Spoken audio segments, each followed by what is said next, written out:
Association of Financial Advisors of India. Knowledge Series in association with Resurgent India ICICI Bank presents a virtual seminar on RBI guidelines relating to export bills and payments. Moderator Mr. K. Gupta, Director, Resurgent India Limited. Mr. K. Gupta is the Director at Resurgent India Limited, specializing in corporate finance and management consultancy for SMEs as well as large corporations, handling substantial financial transactions. He also serves as a task force member for government MoUs and on the grievance committee at Power Finance Corporation. With a 36-year banking background and a tenure as General Manager at Central Bank of India, he holds degrees in economics and bank management. Key speakers: Mr. Gaurang Vaswada, trainer, ex-banker and partner, FEX Feen Associates LLP. Mr. Gaurang Vaswada is an ex-banker with 35 years of experience in international trade, finance, and foreign exchange. He has held various positions during his banking career, including that of Chief Dealer Forex and Head of International Division at erstwhile Bank of Rajasthan and as Branch Head, Compliance Manager and Subject Matter Expert, SME, Trade with ICICI Bank. At present, he is actively involved in training for trade and forex-related subjects in and out of the banks and advising corporates in matters involving FEMA and RBI guidelines. He is also a resource person for the Indian Institute of Banking and Finance, IIBF, and faculty for FEDAI. Mr. Bhavin Joshi, SME, Trade Finance, ICICI Bank. Working with ICICI Bank in Trade Finance Department and having 15 years of experience and currently holding position as Subject Matter Expert, SME, Trade Finance, total experience of 20 years and have done CMA and KEB, working with ICICI for last 3 years. Good evening, friends. I am again your host, K. Gupta. At the outset, we express our gratitude toward ICICI Bank, who has given us the opportunity to discuss about the RBI guidelines relating to export bill and payment. So as we have already informed that we have eminent speaker, key speaker, Mr. Gaurang Vaswada sir, who is trainer and ex-banker and partner. And we also welcome Shri Joshi ji, who is SME trade head from the ICICI Bank. I am happy to inform that more than 500 registrations with us. And for this, under the series of Association for Financial Advisor, we are having 45 webinars. This is 45th webinar under the series. And we are also conducting the webinar under the series of Resurgent India. So this is our 222 webinars under the various subjects we hold under the association banner and also banner of the Resurgent India. Today, we are also having one webinar conference hosted by the ASSOCHAM at Bangalore. I am doing this webinar from the Bangalore, where we also discuss about the trade finance. There are more than 200 people, exporters who are participated, and eminent personality from the state government who was available in that. So what I am talking here, the export play very important role for the economic development. When we are talking about the India, so when figure is available with us on November 23rd, where the growth under the export credit is 1.25 to 3%. That means with the corresponding periods of November 22. That means yearly growth, what we are talking about under the growth pattern export, that means merchandise export and services for 1.21%. And when we are talking about the import, so it is very important thing to note that import sector also decline trend. That means 16.646%. The import has declined. That means balance of payment position of the India is improving and we are getting the inflow of the FDI. So that is a very good sign for the India growth of the economy. Now you must have seen the budget where the finance minister announced so many concessions, either in the custom duty, they have given a 25 critical item, they have reduced the custom duty. And they have, for the growth of the SME sector, so many uh, information I passed on, so many concession was given. Even 100 crore credit guarantee was given to the SME sector. Beside the mobile, they have also reduced the custom duty on the mobile, which will be useful for the digital banking. What we are talking about, the smartphone will be cheaper. It will be beneficial for our exporter brothers also. So what we are talking about, the e-commerce, they have also reduced the TDS on the operator of e-commerce. That means about 1%, which are reduced to 0.1%. Well, there are so many incentives which their government is giving for that. Even just I'm telling you, for the Director General, Foreign Trade, they also coming out with a scheme where the e-connectivity will be available shortly. That means India is going very ahead to achieve the third largest economy of the world and achieve the 5 trillion economy. I will not talk much. Now I am requesting Shri Gaurang sir, who is the main person here, who will inform you about the export bill payment mode, how it should be done. I think which is an important aspect. And RBI guidelines and facilities for exporter. What are the RBI guidelines and what are the facilities that are being offered to the exporter? So that is the important issue. I think this webinar, today webinar, is going to be proved to be very useful. Lastly, we tried to conduct about 3 or 4 webinars with the ICICI Bank. I think there was a great feedback and people are requesting us, you should also hold the webinar for the export credit, RBI regulation. What are the RBI guidelines for that? So I'm thankful to them and I'm also thankful to all the participants who is with me to bless us. Now I request Mr. Gaurang Baswara sir, please give your thoughts. Baswara ji, please. Thank you, Gupta sir, and thank you, Mr. Rajan Pandey, AFI, for this opportunity, and very well rolled out ball by Gupta sir, that what is the status of exports here now, and we need to learn the various issues, various things relating to exports. So I'll just put a perspective here that our current exports of merchandise is roughly 437 billion as of the last financial year, and we have set a target of 1000 billion by 2030. So the rate of growth which we want now, we want all the bottlenecks to go out, learn more and more about compliances or learn more and more about the guidelines. So these guidelines, these compliances do not eat away our bandwidth, because the business bandwidth, if it is eaten by other issues, then we are not able to focus on our business. So one is the learning and knowing about the guidelines. The other aspect which Mr. Gupta picked up was about e-commerce. Now we are roughly $3 billion as of now on our e-commerce exports. China is 300 billion.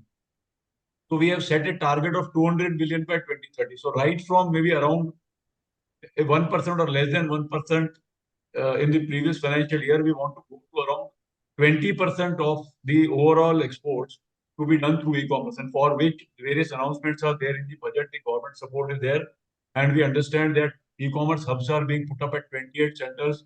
I think DGFT, along with other partners, they are doing seminars all across India on e-commerce. So that is going to be a game changer now in times to come, and more people coming from maybe districts on the district side, district as an export hub, etc. That those initiatives will definitely boost up. So I'll just share my presentation and then we go from there on the RBI guidelines.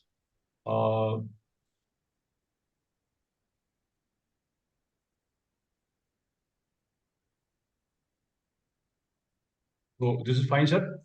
Visible? Visual. Please Okay. go ahead. Okay. So the title is RBI Guidelines and Facilities for Exporters. So one important aspect is, please don't read guidelines as guidelines. They are also facilitators. They are also something which facilitate the business, which take care of what are the needs of the business. So somewhere down the line, the red light on the crossing is something which is stopping us from accidents, and these guidelines may be taken as a facilitator. What we are going to cover today is, because the guidelines are relating to exports, so we need to know about our export bills and payments, the EDPMS flow and monitoring, the RBI guidelines and facilities to exporters relating to that, which will also cover the approved manner of payment. What are the methods under which we can get the payment? Within that, there is a segment where we have a special rupee was to account. So what is happening there, what exactly it is, and how transactions are being done. And some of the FAQs which I have compiled over the various seminars. I think RBI guidelines and facilities, almost 2 seminars every month with various forums. And still it is a burning issue every day. You get new query, new issues coming up, and it is a pleasure to support exporters on that point also. So when I talk of exports, the first priority is how I am identifying my buyer. Once my identification of the buyer is through, because I need to do a credit check on him, the compliance check, what is the status, whether he's going to keep his word or not, what if I export and then he backs out, all those things I need to do. So my good time should be spent on the buyer identity. And then that comes as a creation of order. Now, creation of order, why? Because this order is a piece of paper signed by both the parties. And that is one piece which I have got, which I can take it to court, because it takes the form of a contract. So some time has to be spent there on the terminology to be used, on the exigencies which can come up, whether it is covered or not. And we see sometimes such orders where we do not have the place of legal action, or we do not have a reference of any contingency. What happens if sanction is there? What happens if maybe the government bans the export, or certain additional duties are put up, etc. And then our shipment related issues. So the shipment is to be done, and for shipment we need to cross customs in case of the merchandise exports. So what all things are to be taken care of: the HS code related, the compliance related, the pricing related, the certification related, and lastly, there's a green bar, which is payment. So we feel a sigh of relief when the payment is there. So now, from buyer identification to the payment, once you have an order with you, there are compliances in it. So when you create an order, you have to see the HS code, permissibility, licensing arrangements, etc. But when you ship the goods, you have to look about the custom related and port related compliances. And once the shipment is done, then you are into a systemic trap, I should say, that you are being watched, that you have shipped an X amount of commodity from India, and now the country wants you to get the payment. Why? Because there is a shipping bill which is lost going forward. So shipment and payment are being monitored now. Whether if you have received the payment first as an advance, even that is monitored. If you make a shipment and then the payment is to follow, that is to be monitored. One point which I normally make in all the exporters particularly, that when I make a shipment, I commit to the government that I am going to realize and repatriate the proceeds. Those dollars belong to government of India. I am only owner of rupee, because I can create only a rupee balance sheet. I don't have a dollar balance sheet per se if I am not based outside. Understanding export bills and payments. So what are the most methods of bills and payments you will see? So my limited cycle from the point of view of exporter is export order, shipment, and payment. The exporter's view. Once I get an order, I make a shipment, I get a payment, everything is closed. But this is not that small. This is being watched, and how does it happen? When I make a shipment, there is a generation of shipping bill. The customs will approve, they will put a stamp, let go. And that let go means that they are recording that XYZ exporter has made a shipment of $10,000, and now you are liable to the country to bring in. So how this is being watched now? So there is a software of RBI, or a program of RBI, where which is known as EDPMS, Export Data Processing Management System. This data of shipping bill is pushed by customs through their two software now. One is IceGate, another is ECCS, and this data is captured in the RBI server on a daily basis through all across all ports, airports, courier terminals, etc. And then this data while we are using AD code in the shipping bill, so this data is distributed to all ADs and handed over to ADs to follow it up for until that payment is made. On the other hand, when I make a shipment, I will also lodge the bill with the bank I'm supposed to do. So once I lodge the bill, there is one leg in EDPMS which says the bill has been lodged. And whenever I get a payment, the bank is supposed to create an inward remittance memorandum, IRM. Now, this inward remittance is to be used to knock off the shipping bill pending. So once the shipping bill and IRM are knocked off, shipping bill cannot be knocked off if IRM is not there. And IRM and shipping bill then knocked off, they lead to generation of BRC. The generation of BRC has now moved to DGFT from 1st of February, but still the creation of IRM is in the hands of the bank and closure of the bills is still required to be done in EDPMS. So this is my brief view how this should look. Now, this would normally look at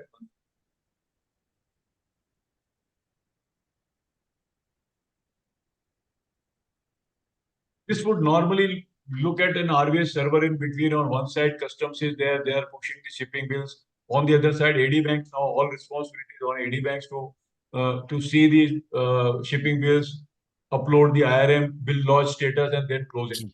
And this system has come into effect from 1st March 14. So what does it look? It looks at our various shipments and payments through various ADI ports. So only why I mentioned ADI port is that as of now, only the postal shipments are not uploaded here. Rest almost all are coming, and even our SEZ related uploads, which were earlier through NSDL site, SEZ online, now they are also part of our IceGate. So they also will come to IceGate now, the EDPMS portal. Now, if I have a bill where I've used an AD code of Bank A and I lodge the bill with Bank B, so Bank B does not know where is the shipping bill because it is lying with Bank A. It's in the post box of Bank A. So Bank B needs to pull it and then utilize it. So here they will be able to see only when they pull it. Now, this pulling of shipping bill is called as AD transfer. I am transferring the AD from Bank A to Bank B, and then Bank will be processed that bill. Similarly, if I have a payment with Bank A and I have lodged the bill with Bank B, now Bank B does not know about payment. So Bank B will have to request Bank A to open up that payment. So that process is known as eFIRC because electronically that payment, which was still till now visible only to Bank A, is now visible to Bank B or other banks also. And this has a complete data of this lodge, this close, and what is the pendency status, etc. Now, on the overdue side, shipping bills pending for more than 9 months, we'll see in the guidelines that general approval is there for 9 months. So shipping bills pending for over 9 months become in the overdue bucket, and payments which are pending for more than 12 months come in the overdue bucket. So now we are being watched. Both total pendency, overdue pendency, and going beyond maybe more than 2 years pendency. Now, at times we don't get the full payment, some write-off is required, any tinkering with the shipping bill value, $10,000 sent, 9,000 received, 9,950 received, only 5,000 received, whatever is to be done, everything is captured in the database and including the extension. So if I don't get the payment in 9 months, this extension of bill is also to be recorded there so that our due date is pushed back. So as of the previous status, generation of shipping bill was being done through this EDPMS software. The data was being transmitted to DGFT through the EDPMS only, and after matching of shipping bills and payments. Now, from 1st of February, while the exporters are facilitated to generate the BRC from the DGFT site, but that is only possible that if you have your IRM created, and further that, even after drawing the bill of BRC there, you are required to close the bill in EDPMS through the bank. So submission of bill is still required. 2 lines in red. Why so? One is that if our shipping bills are not closed for 2 years, not extended, not attended, bank is following it up, or maybe the bank follow-up is going somewhere and you do not know about that. The bank is, as of the current status, required to consider and recommend to RBI for caution listing of the exporter. Not that particular bill, but the exporter. Exporter means your IC. Now, let us look at a couple of scenarios. I, as an exporter, was dealing with Bank A some 10 years back, or maybe 8 years back. And I have now moved from Bank A to Bank B and Bank B to Bank C. Do I really go and look at Bank A and Bank B when I'm dealing satisfactorily for last 2 years with Bank C? No, ideally. And Bank A has got a registered email address, registered address, which was my old address. We get cases where people have moved from one city to another city and they'll say, sir, reminder nahi mila. Arey, address change ho gaya, to reminder kaise milega? So your reminder which Bank A is sending is going to somebody. Our email IDs are not updated. So what happens? We have done Ramavatar at accounts @ so and so, our company's name. Now that Ramavatar has left the job or he has retired.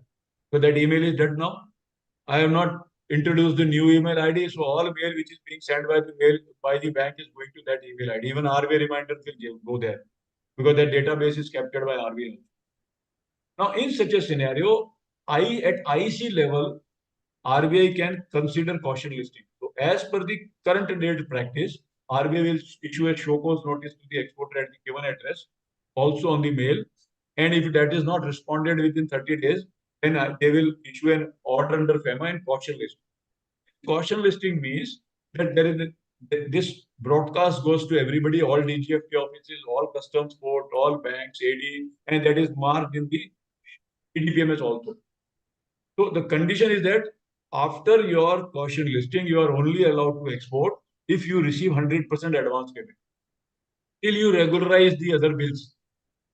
Now, I have been doing business where I give credit on 90 days. Some of them are side bills, some bank bills, some LC bills. How do I ship? Shipment is not permitted because customs knows this, they will stop it. I need to go to a bank and get a certificate that I have received an advance payment. And after that certificate, only bank will verify. They will verify. Customs is also authorized to verify the entry from the system whether the payment is there.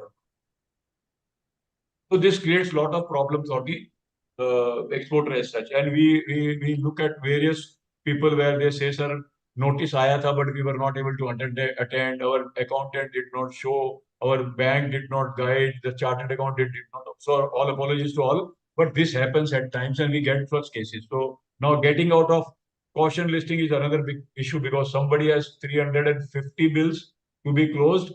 Half of them payment not received, half of them payment received. They don't know how it has been done for last 4-5 years.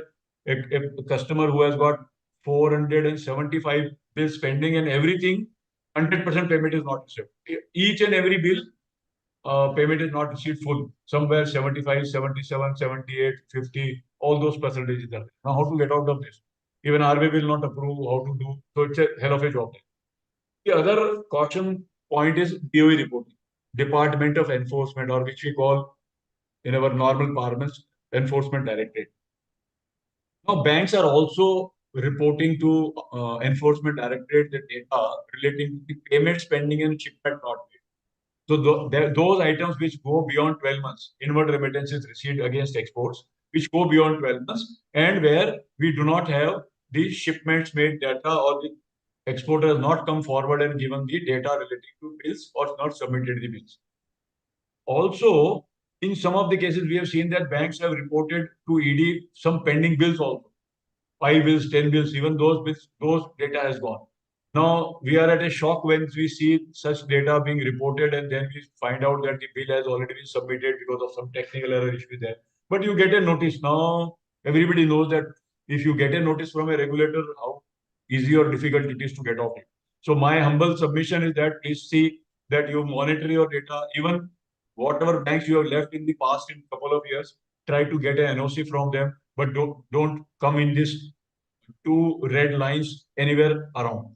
We'll have several of the guidelines and we try to invoke various guidelines within the system which permit us to close our bills. And maybe I should say that we have closed almost maybe 18,000 plus bills for various customers, giving them the support of maybe how to do it, what to do it, engaging with the banks in the last almost 3.5 years. Now, taking this forward, we have a shipping bill which is एक generated if I minute ship एक by minute air. एक minute Yes, जरा sir. Yes, sir. one point is there, if the exporter cannot get a payment Huh? within 2 years, Hmm. what is recourse left with him? Because he's not getting the payment. So how it can be closed? Yes, sir. So if the payment is not there, the first actionable is that I should get that bill extended from time to time, 9 months to 15 months, 15 months to 21 months, 21 months to 27 months. Now, as per our balance sheet appetite, I'm going to write off certain amount. So if I write off certain amount, there is a write off provision where eligibility is there. So you can always go to the bank, give the data relating to write off. They will assess. And if something is there which I am not able to write off, I am not eligible, I have closed my business for last maybe 2 years, 1.5 years, and that eligibility is not there. We will see those guidelines also. We can always go to RBI. Sir, my point is different. A exporter send one bill. Yes, He sir. is not getting cooperation from the buyer. Yes, sir. He is not giving a payment. He is reminding them. He is taking legal action also. Something there. He is not getting the payment. So what is recourse left with the exporter to come out of this problem? Otherwise, If he will be blacklisted. no, sir. There are two issues. One is that have I decided that I will forego this amount and not pursue the recovery process now because it is a cost. He started recovery process. The Yes, recovery he process started, is but he is taking not. its So own. if he is continuing with the recovery efforts, then every 6 months he can extend that bill with the bank, and the bill which is extended will not come under caution listing or DO report. The point is, after 2 years, what will happen? So, sir, it will not come because I have already extended that 2 years goes to 2 years, 6 months, and 2 years, 6 months, then goes to 3 years, and I am extending. Well, it can But be if I want to unlimited. write it off, Okay. ultimately after 3-4 years, I decide that I want to write it off. So I can write write it off and because within the provisions of RBI, bank will support it. We have a provision when we go to RBI direction, RBI guidelines, you will see that provision also. that means he should report to the RBI that he is not getting payment and he written off that in their books. So he has to go to the bank only, not to RBI. Bank Okay. will do it. Bank will do it. Bank will do it. Within the provisions, Bank- if it is eligible, bank will do it. Bank will do it. Yes, sir. Okay. Very nice. Okay. So now, if I ship by air, then I get a shipping bill which is in EDPMS. If I ship by sea, which also goes in EDPMS. If it's a courier shipment, now courier has got one is a commercial shipment which we call it CSB5. Now commercial shipment means that I'm expecting that payment will come because it's commercial invoice. This data is also now going to EDPMS from January 22 onwards. But if I am sending a sample shipment, then I should not use CSB5 but CSB4, which does not go into EDPMS. So this is one. We have got several cases in the system where commercial parcels have been sent as sample and sample have been sent as commercial, and then there is an issue with problem and not getting. Now, when there are 28 post offices in India, where we have got customs check post, this data, although now technically they are all in the system, they are using some TCS software, and they also have a spoke model where more than 1,000 post offices have been linked. This data still is not going into EDPMS, but a word of caution that even these bills are required to be submitted to the bank and closed. There are two sides of customs. One is IceGate, where I can see the shipping bills and of air and sea uploaded in the system. And for courier, there is an ECCS mobility, the custom side from there where the data goes to in the system. On the payment side, I will either submit for the a bill courier, for yes, a sir. courier shipment. Yes, sir. So data will also go to RBI. That Yes, sir. They will Courier have also goes from January 22 onwards. Before that, there is no problem. Before that, the data has not gone, but the submission of bill is still required on the basis of the original shipping bill which we get from the shipping company or the courier company. Courier company. Okay. Yes, sir. Now, on the export payment, either I will send the bill on collection or I will I have a finance limit, so I will give the bill to bank. So ideally, the payment will come in that reference number only, or I may have an advance against export. All three, I have to tag that payment as an export payment, and an automatic IRM will be created. Now, the major issue is that when I get payment in rupees, where I get payment through RTGS, I get payment from Nepal, I get payment from Bhutan, or I get payment from NRE accounts. So So there that IRM is not created, so I need to go to the bank and then tell them that this is an export payment, get an IRM created. Now, who creates an IRM? I think this will happen. Who will create an IRM? The bank where I am maintaining an account as an exporter, where the credit is flowing. So exporters bank, which has received the credit in rupee or in dollar from the remitting bank, ultimate credit account, the owner of that credit account, that bank has to create the IRM. So if I am maintaining an account with say ICICI Bank and I get a PayPal payment through Citibank, so Citibank, PayPal will instruct Citibank, Citibank will put that payment to ICICI Bank's account. Now ICICI Bank is responsible to create an IRM here and not the Citibank or nobody else. Credit recipient bank is the one. So we at times when we engage with banks also we have to tell them, sir, ये आपका काम है, ये आपको create करना है. So sometimes some issues are there. Now let us. So we have seen that what is the flow of bills and payments. Even though I am able to get my BRC from the DGFT side from 1st February, I am still required to submit the bill, get the IRM created and closed. Now from where does this come? It comes from our Umbrella Act, which is FEMA. Now, FEMA per se, when we, with lot of problems which we face during our working from the exporter side, from the banking side, but ultimately see that the definition says this is a facilitating act. This is not a regulatory act. This is a civil act now. And they want to facilitate the external trade and payment. And because this is a parliament act, the powers have been given to Reserve Bank of India to issue various instructions, and the instructions for export of goods are covered in FEMA 23R. Now, this is getting updated with all the amendments from time to time. So, the RBI is the monitoring agency or the maybe guideline agency. RBI does not open our account, of course, and does not handle our bills. So, they have authorized dealers. Now, ICICI is one of them. So, banks are authorized dealers. They are agents of RBI. Now, by way of agents of RBI, they become the operating arm. For execution of transactions, I will receive the money, bank will receive the money in the account, they will convert it, they will send remittances, they will maybe handle the bills, they will have to do all the checks, and also to ensure the compliance of guidelines. When banks ask questions, sometimes maybe our exporters colleagues comes and says that, sir, bank itna sawal kyun puchti? But in the result, the requirement is that because bank is responsible to RBI and they have been given the responsibility to ensure compliance of guidelines. So let us see the guidelines now. The first guideline is that all exporters, small, big, e-commerce, non-e-commerce, air, ship, courier, post, are required to submit the original bills. Original bills means a copy of shipping bill, invoice, airway bill, or BL set, etc. to the bank within 21 days from the date of shipment, and within instructions that you dispatch these original documents either to the buyer directly or buyer's bank. No problem. The bank will also consider sending the document directly to the buyer, but it should be handled by the bank. There are exceptions, we'll see. So if I ask the bank to send the documents to, say, the buyer's bank in Dubai, Mashriq Bank, Dubai, my buyer is in Dubai, so it becomes a bank-to-bank document. If I say, sir, I have shipped the goods directly, I know the buyer, you send the documents to the customer, so they will send it directly to the customer XYZ in Dubai. It becomes bank to customer, and we will see some of the items where the customer can send direct documents to the bank to the overseas buyer, and then it becomes C2C. But here also, if you are eligible to send the original direct documents directly, still a copy of the document should be submitted to the bank in 21 days. So who does this?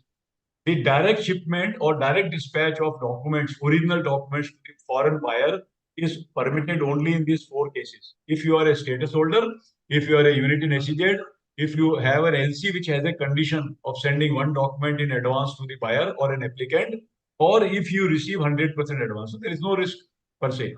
So the dispatch of goods is a prerogative of the exporter to decide whether I want to keep a control of the goods by way of having the BL in my name and endorsing and not making the buyer consignee directly, but the dispatch of documents is regulated with the guide. Now, if you are not in this 4 and still you have sent the documents, original document to the overseas buyer, then in other cases, AD may regulate. There are 2 important words here.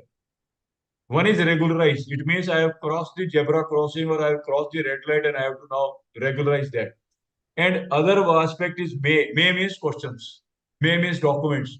May means you have to satisfy the authorized dealer. Sir, ये हो गया था इसलिए नहीं भेजा. What has happened? Regularization कर दीजिए. So the guidelines we will see. The manner of payment. I can get the payment of on the export side from number of sources, and still we get payment from some sources which are not covered here. So one is Nostro account, my bank's foreign currency account abroad. So ICICI has got a dollar account with Chase Manhattan Bank, or a Vostro account. Vostro means a foreign bank's rupee account here. So maybe Chase Manhattan having a rupee account with ICICI, or Standard Chartered London having an account with Standard Chartered London, Standard Chartered Mumbai here in India. If I am selling to a non-resident during his visit or maybe on online and he transfers the money from his NRE or FCNR account, because these are convertible, that is also eligible. But the NRO account, which is a domestic account for a non-resident, is not covered here. So please don't accept payment from NRO. And we are struggling with some of the cases where payment is received in NRO and RBI, even RBI does not approve that violation. Now, on the electronic agenda, we have credit debit cards, prepaid cards. These debit cards, credit cards, either during the visit of the buyer here in India or in an online mode, they can always use it. The credit card, debit card, prepaid card should be issued overseas and to the buyer. Now, even the debit card in my pocket is an international, but it is issued in India, so it does not qualify. Foreign currency notes during the visit of the buyer here in India. Now, these foreign currency notes are compulsorily to be delivered to the AD bank and not to the money changer. So at times because it's a convenient for me, telephone kar dijiye, somebody will come and pick up the currency. No, those money changers, even AD2, are not authorized to handle any trade-related transactions. So this money note, currency note should be handed over only to the bank, because bank is the only party which is allowed to create an higher amount of the other money changers or other AD2, AD3 are not allowed. Traveler checks now very rarely seen, but this TC should also be handed over to the bank, not to the money changer.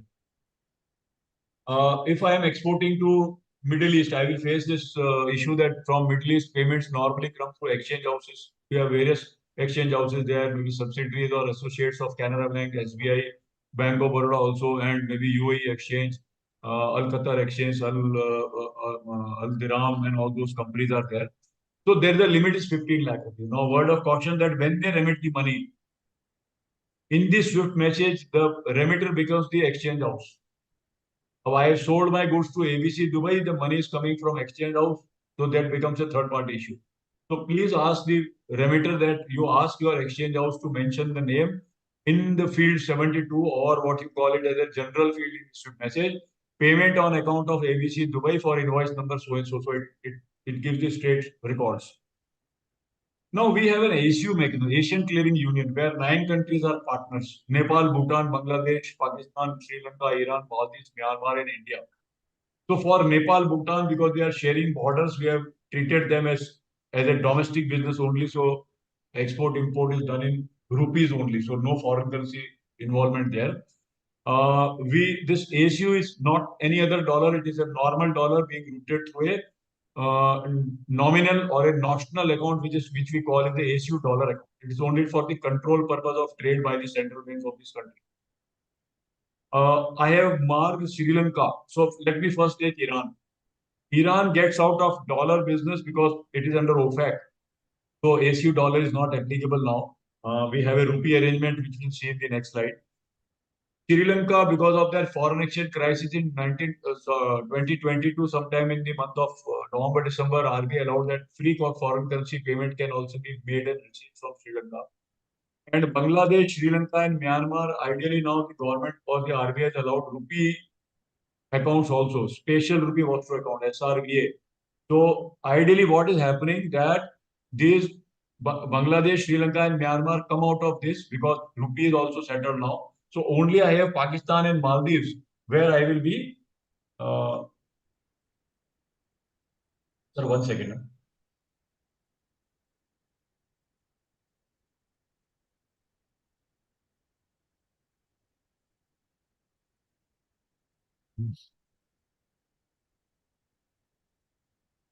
So Iran is not there, Sri Lanka now rupee is there, Myanmar rupee can be done, Bangladesh rupee can be done, but if it is not rupee, then it is basic. And SNRR account. Now, large multinationals which have bought receivables and payables, import-export relationship or any other receivables, payables, they are allowed to open a special non-resident rupee account, and the payment for export from SNRR account is also permissible.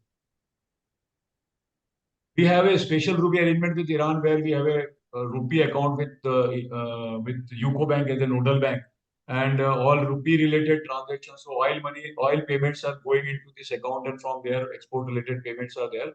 But you need to check up with UCO Bank first whether that commodity is under the approval list, whether the remit is under approval list, buyer is under approval list, and all those restrictions are there, and then only. Now, if you have an account with UCO Bank, they are likely that they will close the shipping bill. But if you receive payment even through this account, other banks are not closing the shipping bills, and maybe IRMs are not also created in this manner. Online payment gateway service providers, the likes of the PayPal, Payoneer, Skydo, where the limit is 25 lakhs per transaction now. So they open a rupee notional account with some of the banks, and ICICI also has a rupee account of Payoneer. So they get a whole list to be paid during a day, and they will push to various accounts with different banks for exporters. And for that, IRM is to be created for closure of the bills. For Romania, we have an escrow account now. If somebody is exporting goods or maybe material under a line of credit issued by Exim Bank, then once that government approval is there, you have to claim the money from Exim Bank. Similarly, if you are supplying, say, pharmaceutical products to Sri Lanka, so and under that Gift City, SBI Gift City line for 1 billion was there, then in that case, you need to claim the money from SBI Gift City. And then the rupee settlements, what we call it special rupee for, settlements. Now, let us see this. What exactly is this? Rupee settlement, we will see. Now, what rupee settlement exactly is a special rupee Vostro account. Now, this is normal Vostro account, but beyond that, special rupee Vostro account. Our normal Vostro accounts, I gave an example, Standard Chartered London having a rupee account with Standard Chartered Mumbai, that was possible earlier also. But this is special rupee. Why special? Now, this special rupee account is for the purpose of moving out of the foreign currency drawings.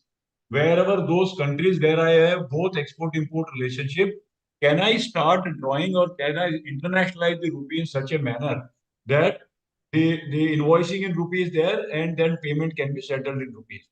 So how does it work? So 11th July 22, exactly this RBI circular was in place where the RBI said that you can take an approval from us and then you go and open an account that let that be funded through import payments or maybe the remittance from abroad, and that rupee can be used for export payment. And on the other hand, the DGFT also issued a circular in September 22 saying that if you draw a invoice in rupee, and if you receive the payment in rupee from SRV account, you are eligible for all the benefits under the umbrella of DGFT or all the benefits which are there. Now, our exports to Nepal, which are drawn in rupee, are not treated as export because I don't get any incentive, no drawback, etc. So, what exactly it is? It is an additional arrangement for invoicing and payment.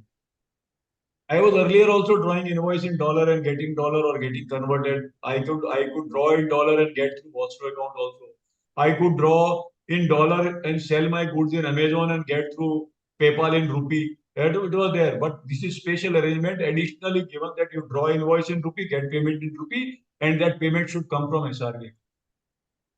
Largely to reduce the dependence in our currency. If I have an import of say $50 billion from one country, and I am having an export of $40 billion, that $40 billion net off can be done through this account, and only $10 billion the country needs to draw from the foreign exchange market and then maybe buy those dollars and send it to the foreign country or vice versa. So we largely looked at Russia because Russia was a burning case at that time. So we largely looked at Russia, but now we have several countries where we have this tie-up. Now this tie-up will depend on the tie-up between the foreign bank and the Indian bank. So these two banks will come together and then they will approach RBI for approval, and then once an approval is there, you can open it. But more difficult position for me. As an exporter, I need to make the buyer agreeable to take an invoice in rupee. So export invoicing in rupee is permissible, but that will depend on the agreement between the buyer and the seller. Now, what are the countries? So this is slightly older data because there is no publicly available data. So there was a statement in Parliament, July 23. So we are exactly 1 year from there, and I was unable to find any data from RBI site or anywhere else. So Bangladesh, Belarus, Botswana, Fiji, Germany, Guyana, Israel, Kazakhstan, Kenya, Malaysia, Maldives, Mauritius, Myanmar, New Zealand, Oman, Russia, Seychelles, Singapore, Sri Lanka, Tanzania, Uganda, and the UK.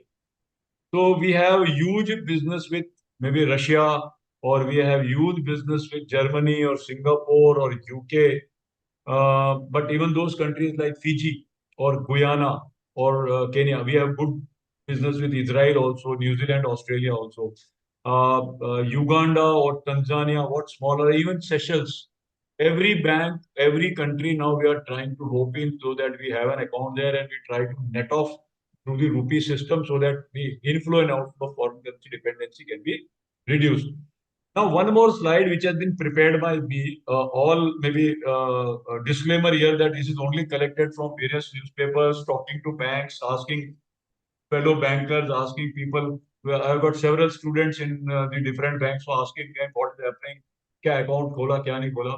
So even Bank of Ceylon, Canara Bank, HDFC Bank, ICICI Bank, UCO Bank, Union Bank, IndusInd Bank, Indian Bank, PNB, SBI, Sberbank, and VTB are Russian banks which have got their branches here in India.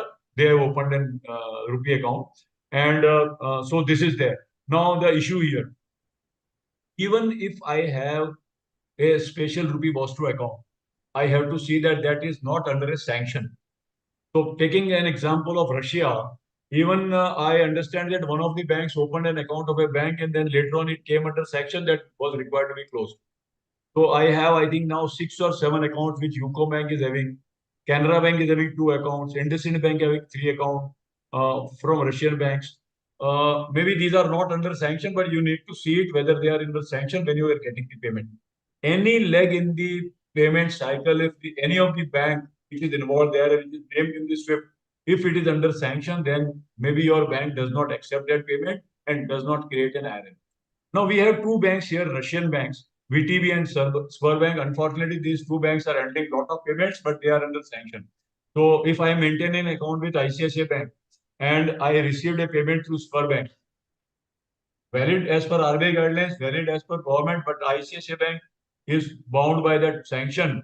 And because of that sanction, they will not create an IRM. I need to go to Sberbank. I understand Sberbank is now creating an IRM and trying to close those bills and by doing some AD transfer, etc. So you need to go and check it. So, and also we have got Yes Bank, which has opened couple of ruble accounts. So this settlement method is also now using ruble method to do that. If any issues in maybe settlements, subsequently maybe you can ask questions or you may again come back to me. I'll leave my details also. Now going forward, advance against exports if I received that needs to be closed within 12 months because beyond 12 months it goes into overdue. But if I made a shipment after 12 months, say maybe 13th month or 14th month, I can always go and request my bank, sir, please recognize, give the supporting extension of contract related document. Now, if this is refunded, then our AD will support if it is refunded in 12 months. Beyond 12 months, this needs to go to RBI. Now, one particular point before I move forward, EDPMS came into effect from 1st March 2014. So shipping bills from 1st March 14 are available there, but payments birth till date are available. If I had earlier in 2002 tagged some payment as export advance, and I have not yet closed that with the bank, that still will be there because banks have uploaded the entire data in the system and everything is being trackable now. If the payment does not come within 9 months, so the general approval is 9 months from the date of shipment in case of normal goods. But if I am exporting to a warehouse, like in the case of OEM, or maybe car spare parts or machinery spare parts, I need to have a warehouse nearer to the manufacturing plant, say nearer to the Detroit. Then the RBI has given a 15-month period. Regularization, if I have sent the original document directly to the foreign buyer and I was not in that 4, what 4? SEZ, status holder, 100% advance payment and condition in LC. If I was not in all 4 and I have done, then bank may regularize this subject to the conditions that the payment should be received in full. I must have a banking relationship with 6 months. The account should be KYC compliant, and bank will examine the bona fides of each transaction. One point I will like to make, the payment realized in full means that I need to account for in full. Maybe if I have received only $5,000 out of 10,000 and 5,000 I want to write off, that is also a full closure of the shipping bill. So payment realized in full means full closure of shipping. Extension of bill, if the payment is not received in 9 months, then I can do it an extension every month, every time 6 months, subject to that the bill is not under the watchful eyes of CBI or DOE. I need to provide sufficient reasons of recovery, follow supporting documents. Maybe it should, if it is a legal case, then now all the other ones are subject to $1 million or 10% of my previous year's realization. But only in case of legal cases, I can extend without the amount. All times I do not get full payment. Maybe sometimes there are bank charges. Sometimes the buyer deducts maybe 5% because of breakage, delayed dispatch, or maybe the damage is paid at port, etc. Quality issues, all those things, 5-10%. So 25% there is a simpler window where I can request the bank to say that I have agreed that instead of my invoice being for $1,000, I am treating as 900 only. I have reduced the value of the invoice and I have agreed that you send $900. Now this then is within 25%. So subject to that, I should not breach the floor price. It should not be under caution list. Now, when I have treated this as a $900, if I have received incentive for $1,000, I need to refund the incentive for $100.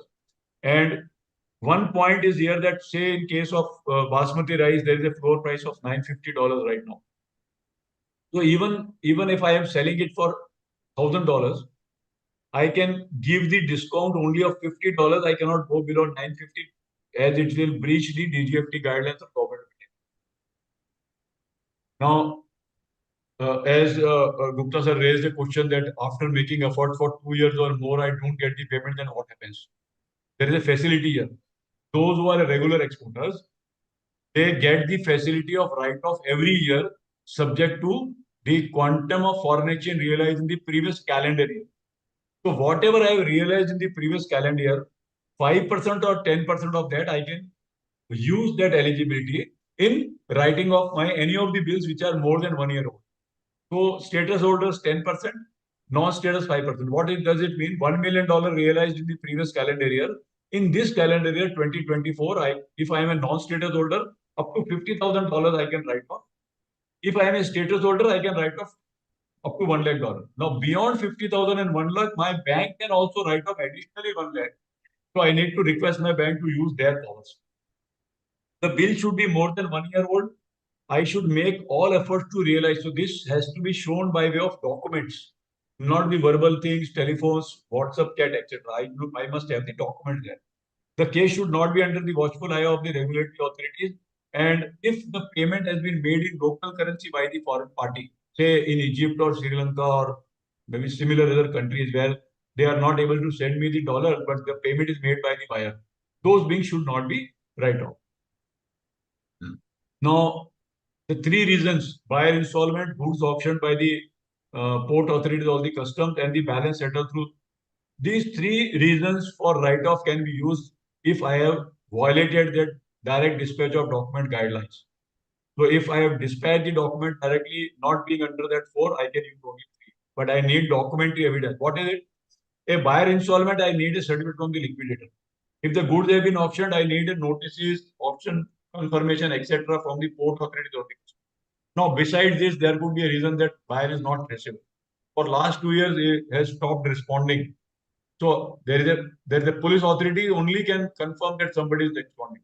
So I need to have an FIR, a report from the police. Now, FIR and report from the police can also be arranged through our embassies or consulates in various countries. Undrawn balance up to 10%. Or if I have a bill, say $700 exports, and the shipment was sent to Hong Kong. Now, if I ask somebody that I want to do a legal action in Hong Kong, he will say the minimum file notice charge is $1,000. Now, this $1,000 is more than our $700. So I will say let somebody certify this that there is the charge for legal action is more than $700. So without legal action, let me do it. But what about if there is a $1 lakh bill? People say that I am not doing legal, खर्चा बहुत होता है, but $1 lakh तो आप खर्चा करना पड़ेगा. You cannot just say that because of cost, I would not like to do it. You have to make all efforts to recover because we are liable to bring back the foreign currency and respond to the government.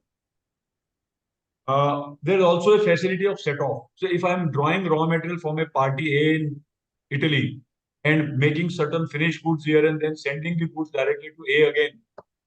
So similar relationship, buyer seller, buyer seller. So I did not send the payment for import of raw material. And I can always say that whatever the value of raw material, you can reduce it and send me the balance payment. So $80,000 raw material imported, $1,20,000 of finished goods sold to same party. So don't send $80,000, don't get $80,000, you get only $40,000 set of it.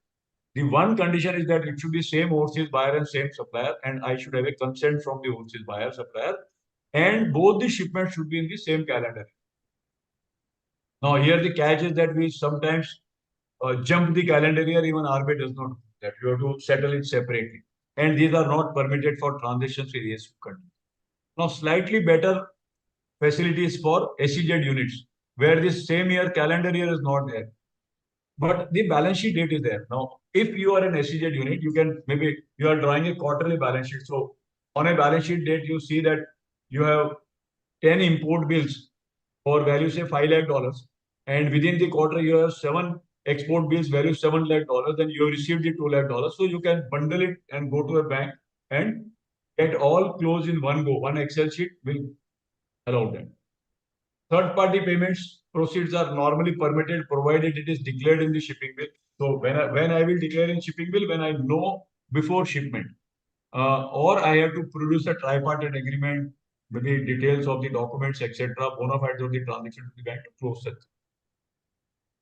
Consignment exports, the goods have not been sold, they have been sent on consignment or approval basis. So what happens is that if the consignment is approved, it is sold. Whatever is approved is sold. Whatever is not approved is gets back to me. So I have a $1 lakh consignment, shipping bill, 70,000 payment received, 30,000 import bill of entry is there. Everything clubbed together, I can get it. But whenever the consignment return is there, in bill of entry, I should not forget to mention the words that this is return of consignment sent under shipping bill number so and so. So it will be the same party. The consignment will be sent by the consigning. Change of buyer consignee. At times when I send the goods, the buyer backs out. He says, I am not ready to take the goods. You have sent it with a delay. I am not likely to take, or these goods are not useful for me. So you have to find an alternate buyer. Now, when you find an alternate buyer, you are allowed to do a change of buyer through the banking system, through the shipping line also. And you can allow a discount up to 25%. Only the condition is that the payment should be received in 9 months. Export claims, after the proceeds are realized. Now, the bill has been retired by the buyer, you receive the money, and subsequently find out that some tiles have been broken. So he says, you have to pay me 10% of the value. So $1,000 required to be go back. You can always remit that. That's a facility. Agency commission can be sent. Normally, in certain businesses, we nominate agents to procure orders, to see end-to-end processes, to see that the goods are released in time, so that the payment is made in time, and all those things. Those agency commissions, both after relation, before relation, are there. But we must declare if there's an agency commission, agent nominated, these commissions should be declared in the shipping.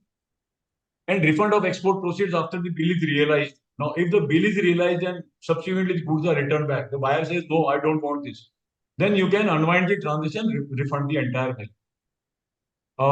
The facilities also include variety of accounts which an exporter can maintain. EFC account for normal DTA, then for diamond dollar account for diamond merchants, up to 5 are allowed. If I am opening a branch or office abroad, I can open an account abroad also. If I am going on exhibitions or trade fairs, I can open a temporary account to collect the maybe sale proceeds and then bring back the money. And even a foreign currency account abroad with the approval of the RBI. And for SEZ units, there are special foreign currency accounts which are allowed. If I have a project abroad, I can open a foreign currency account abroad. I can also open offices abroad under the RBI guideline. Now I want to have a marketing office in maybe in Singapore or Malaysia. So I can send initial expenses up to 15% of the last year's annual sales turnover or 25% of the net worth. And every year I also need. So out of this, I also can buy the immovable property. Say I want to buy the furniture. I want to buy an office premises or a guest house. So in one of the cases we recently handled that somebody wants to have a guest house there. So one of the rooms will be used by the employee who is based in that office, but another room will be used as a guest house for the director who is traveling every 15 months to Dubai. So that is possible now. So within so these are all facilities to promote it. FEMA regulations apply also to those offices. So mind you that they should not do anything on their own. They are only the piggybacking the Indian office, and they cannot create a financial liability, and any surplus is in their office. Suppose I have sent excess money, that should be returned back to India. Now, the final segment is on the export bills issues. That's all.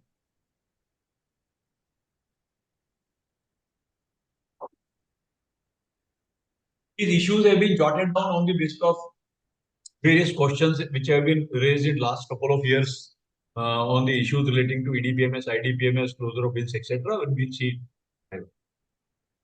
now, 1st March 2014, before that period, we had original shipping bills, original custom attested quadruplicate or triplicate exchange control copy. So we call it pre-EDPMS era.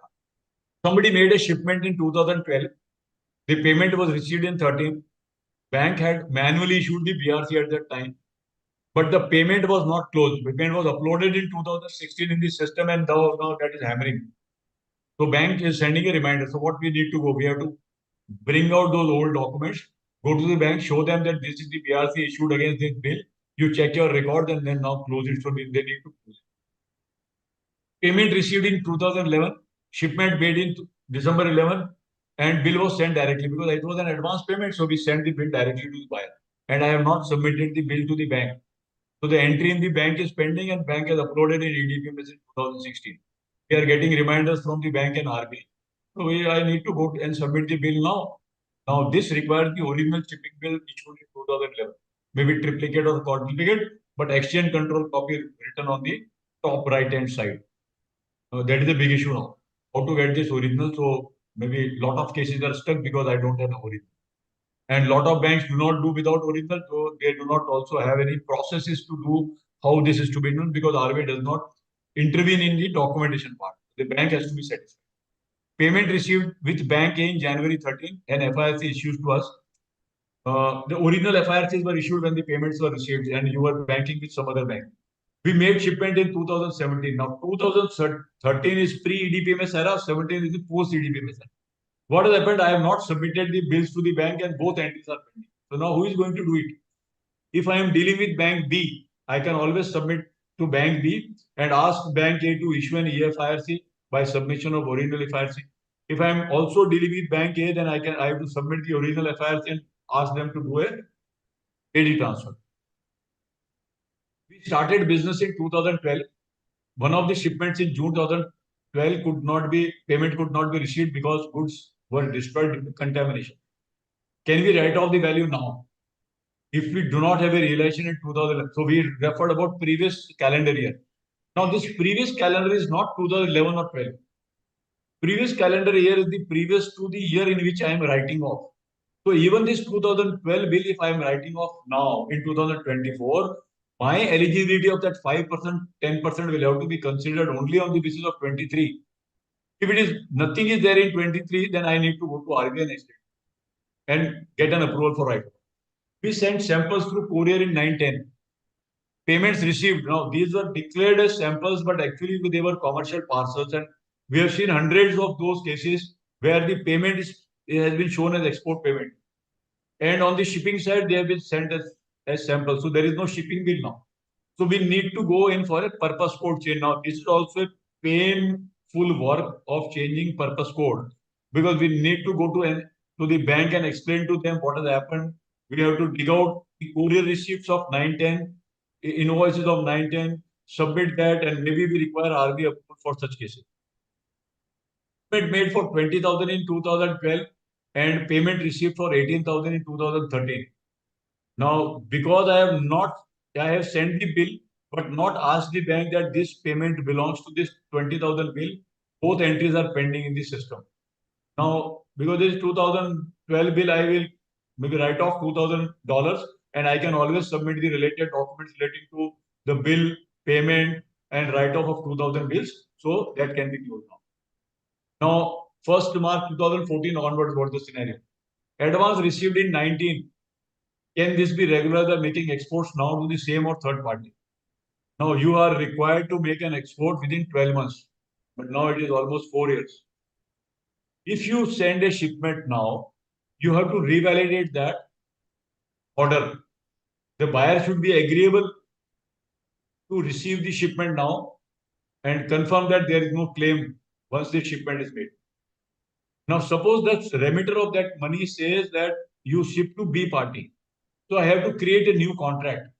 A is the buyer, B is the consignee, and then recreate all those documents afresh and then explain to my bank that I have made shipment in 24 because this has been revalidated now. And on this basis, you close and I have declared the name of the third party also in the bill. Advance received in December 19, exports made in November 20, both entries are pending because I have not submitted the bill. Go and submit the bill. Ask the bank, this is the payment, this is the bill. They will knock off. Lodge and knock off. Advance received from buyer in Dubai in 20 in our account with ABC Bank. Now in 21, when I have made the shipment, I have started dealing with XYZ Bank. Who will give the BRC? So of course, when I am dealing with XYZ Bank, I will go to XYZ Bank, tell that my payment is received in ABC Bank, and ABC will issue an EFIRC for me, and then bank bill can be closed with XYZ. But if I have an account with ABC, I can also go to ABC and get this closed by AD. This is something classic, which I will say this is the warning. We exported goods to Ethiopia in 2021 for $1 lakh. Payment received for 70,000 in 22, and for next 2 years the payment was not coming. When we followed up, the buyer arranged to pay the rupee equivalent through his brother in India. RTGS aa gaya. How to close the shipping? This was asked by somebody in some forum only. From there only I got it. Now this has created two issues. One is that the rupee which I have taken from the brother of the buyer is not a legal tender, legal method to receive export payment. So I cannot use that 30,000 equivalent rupee to close my shipping bill. Bank will not create an IRN because it has been sent by ABC India from an Indian account. It is not a foreign currency account or a foreign source account. Another issue is that how will I deal? Because I am not able to use that as an export payment. I cannot close the shipping bill. I have a debtor. I have received some money. Sorry, I have a creditor or that brother of the buyer. For that, again, that some 24 lakh, 25 lakh have been received by me. How to handle that? It is difficult. So we have created a situation where we are trying to resolve this, how to get out of it, write off or maybe refund or maybe route the money again through the foreign sources. Shipment paid for 30,000 in 19, bill sent to buyer through banking channel and payment not received. So 2019 to 2024, somebody would have made enough efforts to recover, including using the channel of embassies and consulates, FIR, legal channel, etc. If ultimately we have failed to recover the money, nothing is moving forward, you can go to the bank and write it. In 23 June, we have sent a bill to the bank. Sorry, you read this June 23. Okay. And I have gone to the bank and then I have said that the money is not giving what to do. Sir, it is just 1 year. Recover. Now, in the practicality, this amount is $4,48,000. Somebody coming immediately on the 11th month saying, sir, abhi 11 mahine ho gaye, paisa nahi aaya mera 9 months se. I want to write it off. What is the value? $4,48,000. No efforts made. Questionable. Payment received and credited with Bank A, bill lodged with Bank B. This is similar AD transfer EFIRC. Exports made to Russia in 23, payment received in INR with our account with Public Sector Bank through RTGS. Now, this was remitted exactly by a bank which has got a branch in India, Russian bank. Now, because that bank is under sanction, the bank is not creating an IRM and that bill is not getting posted. Same will happen with, I suppose ICICI Bank is also there. They will also not create an RM if a payment is received from a sanctioned bank or an OFAC restricted bank. Sample goods exported, no commercial value. No commercial value. Instead of CSB 4, they have raised CSB 5. Now shipping bill is generated, what to do? Payment will not be received. So I have to necessarily write off these bills. No other option, because once the shipping bill is generated in the system by customs, they cannot withdraw it, they cannot amend. Some points to remember. Please arrange that the documents are submitted to the bank in time, 21 days. If you are not eligible under those 4 categories, please give the original to the bank to send. Payment should be received in 9 months. Don't worry if it is not received, you can go for extension regularly. Maintain paper records. Now, this should be proper paper records. WhatsApp chat, telephone chat should always be followed by a mail. We have discussed this today. You are committed that you will give me payment in 1 month period, and you force the buyer to at least respond. Ensure timely write-off, because my calendar year entitlement, I have an export of $1 million in the previous calendar year. I can write off, say, $50,000 as a DTA in this calendar year. If I don't use by the month of November or so, it is most likely that in the month of December, if I wake up, say, around 20th of December, so this is going to lapse. Best time, in my view, is that our balance sheets are all finalized by the month of October. Once your balance sheet is final, you know the strength of your balance sheet by way of capital reserves available. Write-off is not only write-off technical in this system, EDPMS closure. No, it is write-off of our receivables. It is going to hit our balance sheet. You are going to take some amount in the P&L also. See if your maybe write-off is such that you can take a hit. And in the month of October, November, you should write off. Don't wait for December. Don't wait for next year, because otherwise your $50,000 of eligibility for this calendar year also goes down. Make timely shipments if you have received advance payments within 12 months. If it is delayed, then create documents for that. Proper records for third-party payments. If you know prior to shipment, declare in the shipping bill. If you know if the subsequent event, then you have to create the documents and arrange for the document.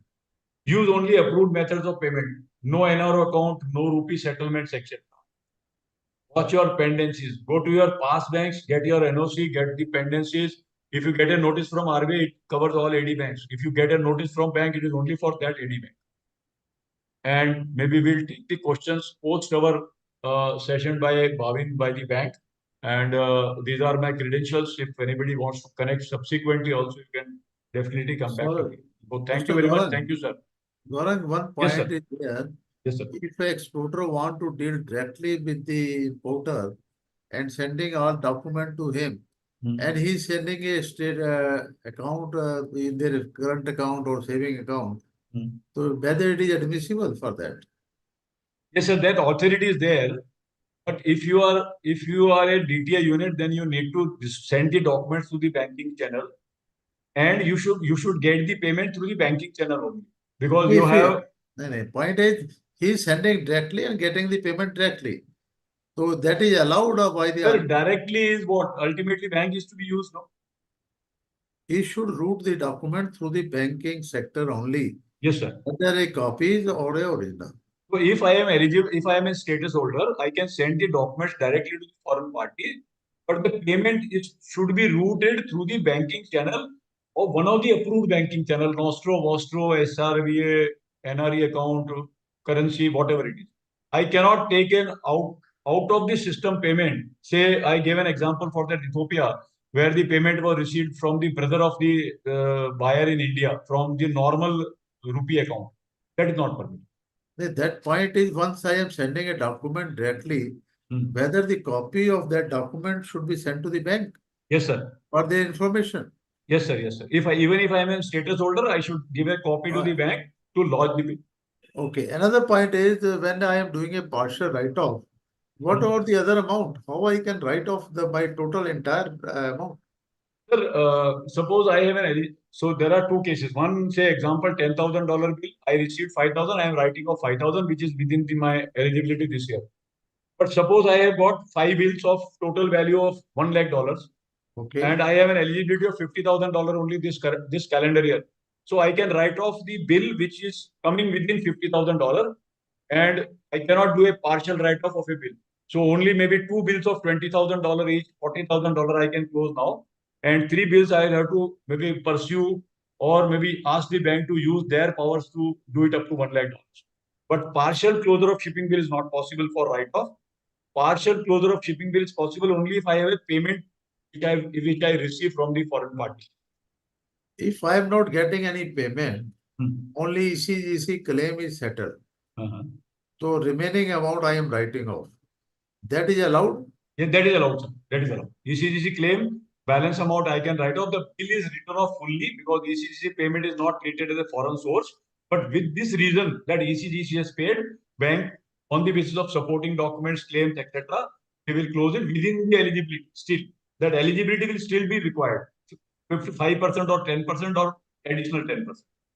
Okay, thank you very much. Thank Now you. you coming to Mr. Joshi. Joshi sir, have any thoughts sir about your export bill? We are help of fair the SME sector, sir. Have any thought for that from ICICI Bank point of view? Mr. Joshi. Yes, sir. In fact, it was an excellent session by Gaurang sir, and would like to just elaborate on the services what our bank can offer, and how we have an edge over the competition in providing the services. To like to present PPT presentation to the team, a very crisp one, so that we could explain on the major aspects or propositions of the bank. Yes, sir. You With can your say permission. something about ICICI Bank, how you are doing it. So we are doing very good, sir. We have been the front-end runner for trade and forex business, and largely, Any message to our customer who is listening to So, you Bhavin, you from are sharing your ICICI Bank? screen. From ICICI Bank point of view, you can want to say something. Bhavin, you are sharing your screen. yeah, I'll share now. I'll just share now. But I thought I'll just speak with sir, and then Please yeah. share So your screen. If you have a screen, please share it. yeah. So Please. the I'll just share the screen.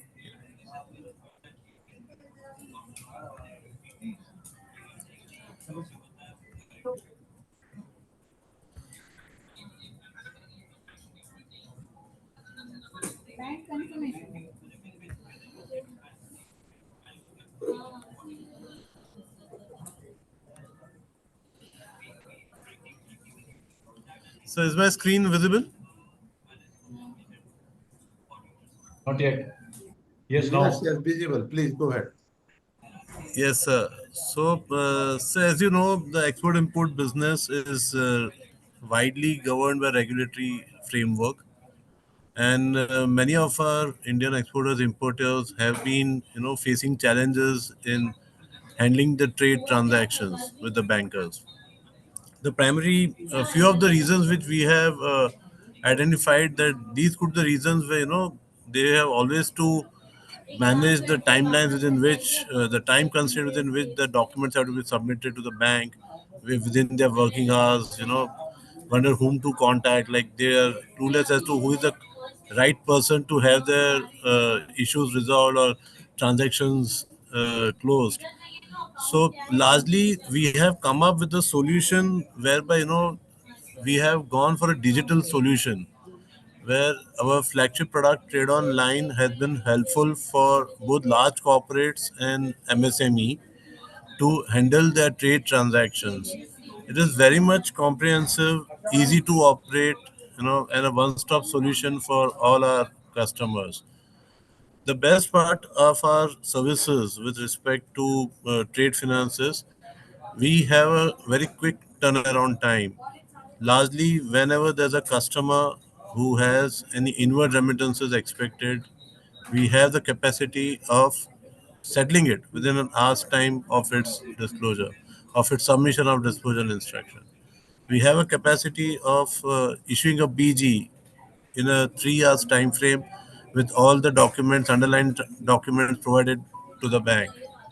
Similarly, the outward remittances have been expected. The customer himself receives the trade online platform whereby he can instruct the bank to initiate the outward remittance and execute within 5 hours. Bank is able to deliver the swift message within 5 hours. Recently, we have also come up with a very good platform called InstaBiz. It's a very customer friendly app which the customer can use through mobile, and it is also enabling it to disburse a EPC through that app. So if a regular customer who is always on, traveling, or who is always into his marketing activities, he gets an order and he wants to have this thing executed with the help of an EPC.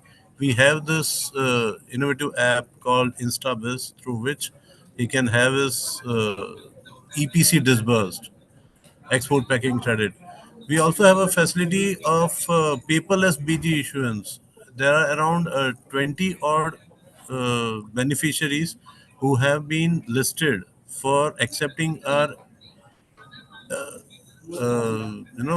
BGs on soft form, in soft copy form.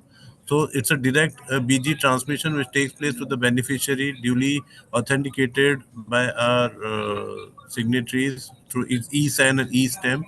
And this particular BGs have been largely accepted by many of these PSU units, government departments. And this is one of the flagship products again which our bank has to offer. As you know, for any banking relationship, the clientele has to start a relationship with an account opening. So for exporters and importers, we have a flagship product called One Globe Trade Account. This is a trade account wherein the customer has been offered variants with respect to his throughput, the quarterly throughput what the customer has to offer to the for the export import transaction, and we levy flat charges to these for these services, and unlike the competition which has point percentage charges which are being recovered. So that there is this benefit of reduced charges with a facility of the customer having a account number to be chosen. There is a facility of a dedicated relationship manager offered to the customer, who guides both on the guidelines, the operational part of the bank, and helps the customer to develop the better relationship with the bank. We also have a capital account services platform where we enable the customers to have a pre-verification done of its FDI filing. We handhold our customers for capital account filings, the compliances.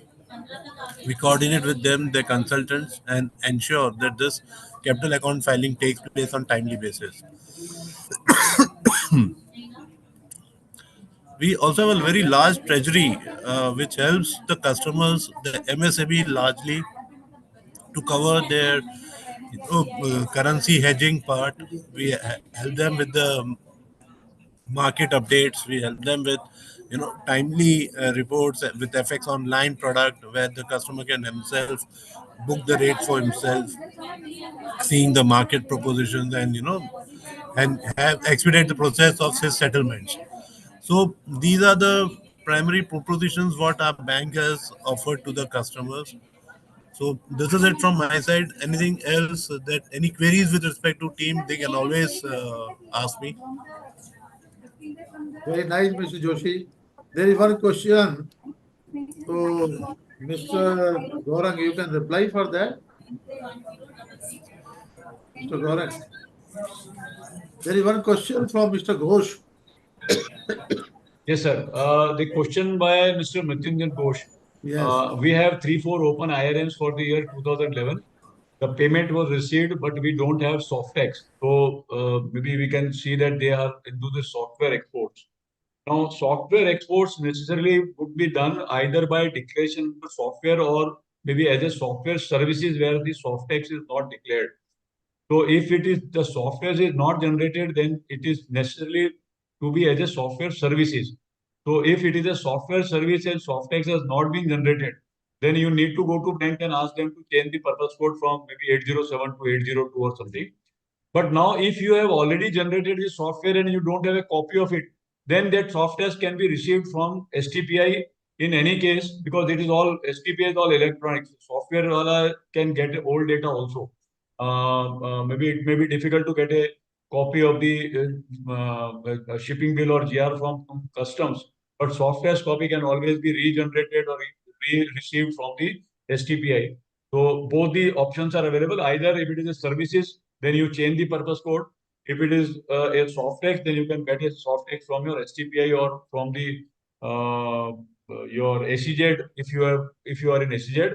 If still not able to do, maybe you can come back to us, talk to your bank and find a solution. Solution is there. Nothing is there where solution is not there. Okay, very nice, very nice. So anything, Gaurang sir, lastly you want to say to our participants? Anything? Sir, I had learned when I was in ICICI Bank one slogan that we should do business with compliance. And since I all maybe talked through the day on compliance only, Sir. because what I feel is that a lot of bandwidth of an exporter or a businessman is used when we get trapped into any of the compliance related issues. Okay. The person standing on that red light, if he just calls us because we crossed that red light, the police wala calls us, he will waste our half an hour, and that half an hour goes as a waste. Instead of अगर मैंने पहले ध्यान रखा होता तो मेरा आधा घंटा तो खराब बच जाता आपका, I बच agree. जाता. तो मेरा ये मानना है कि बिजनेस करिए because we have a good target. 1000 billion goods export करना है, 1000 बिलियन सर्विसेज एक्सपोर्ट करना है by 2030. But keep track of the compliances, and wherever you find it difficult, always engage with the bank, and if not, then engage with some experts outside the system also, where you will be able to find out the solutions for your issues. आपका जितना time you are able to give into business, that is more lucrative, that will add to the GDP and make a 5 trillion economy by 2047. So that is Very all what nice. I. Very nice. Thank you, sir. Joshi ji, anything last you want to say something, Mr. Joshi? Well, sir, I would only request the members of the association to test our services and have a relationship started with the bank, such that we can provide them some excellent services with respect to trade, international trade, as well as domestic trade transactions. That's it from my side, sir. And it was pleasure to attend this forum under your guidance and able service. Thank you very much, Mr. Joshi. Thank you very much, Gaurang sir. I think today webinar are very fruitful, must be for the BRI, because certain difficulty are facing by exporters. And Gaurang sir have rightly taken some points to which I refer to him or to the bank and give a solution for that problem also. I think I feel that this program might be very useful for the members and other participants who are the entrepreneurs or something, because more than 500 registration is there, and people are watching you on YouTube and other electronic media. So at the end, I am also thankful to my people who is off the screen, which are not visible, like my Ranjan Pandey and Mr. Ankit Singh, and Ayush, Mr. Lokesh, Vishwas, and Divesh. So who are the person who is controlling this? We are only talking. Like they are the main person who arrange such program. They invited the people. They see that maximum participants should be here. And even they are drafting the agenda item. They are giving me some talking points also. What should talk in that respect, because we are not expert in all fields. They can still, so we are trying to do it. So under the banner of Research in India, we have done more than 224 webinars, which we have mostly hosted it. And regarding Association of Financial Advisors, we have also done about 45 webinars during the series. So Research in India is a merchant banker and we are investment banker. We are also preparing a DPR and conducting the technical viability report for the entrepreneur. Even any DPR is required, even any assistance is required. We are also giving a training to the bankers and PSUs also. That is also our field. And we are in solvency, as we are also a valuer, either it's assets valuation or enterprise valuation, being a merchant banker. So I'm thankful to all the participants, especially to ICICI Bank, who is patronizing our association, and also Research in India. So we have tried that we should come up to the expectation of the ICICI Bank, because our feeling like that, our participants are having a trust with us, and they are also telling us which type of webinar should hold. most of our research in India, and we are representing all the chambers. Whether you talk about the association, or you're talking about the PhD chamber, CIA, ASSOCHAM, Indian Chamber of Commerce. Today, I have also hold one conference, physical conference at Bangalore, where the more than 200 exporters were present. So we tried that we are also knowledge partner in that respect for a trade finance. And it was interaction with the government also. How the trade finance, how the Karnataka government is helping these people. I think with this word, I am overstressing the time, like, and still I'm thankful to again to all the participants, again to my eminent speakers, and I say especially from our heart, from the research side. Thank you very much. So before we call it today, our sincere thanks to or a salute to Mr. Gupta for leading another successful webinar in spite of his hectic schedule. And thanks to Gurang sir and Mr. Joshi for sharing their expert views on the subject. Last but not the least, again a sincere thanks to all the participants and ICICI Bank for their wholehearted support in making today's session a success. Thank you, and stay in touch with the Resurgent India and as well as Association of Financial Advisors of India for many more knowledge sharing platforms. Thank you once again. Thank you, Thanks. sir. Thank you, Gupta sir. Thank you, Rajan sir. Thank you. Thank you. Thank you very much. आया सैयद सजेद आया भैया आया यार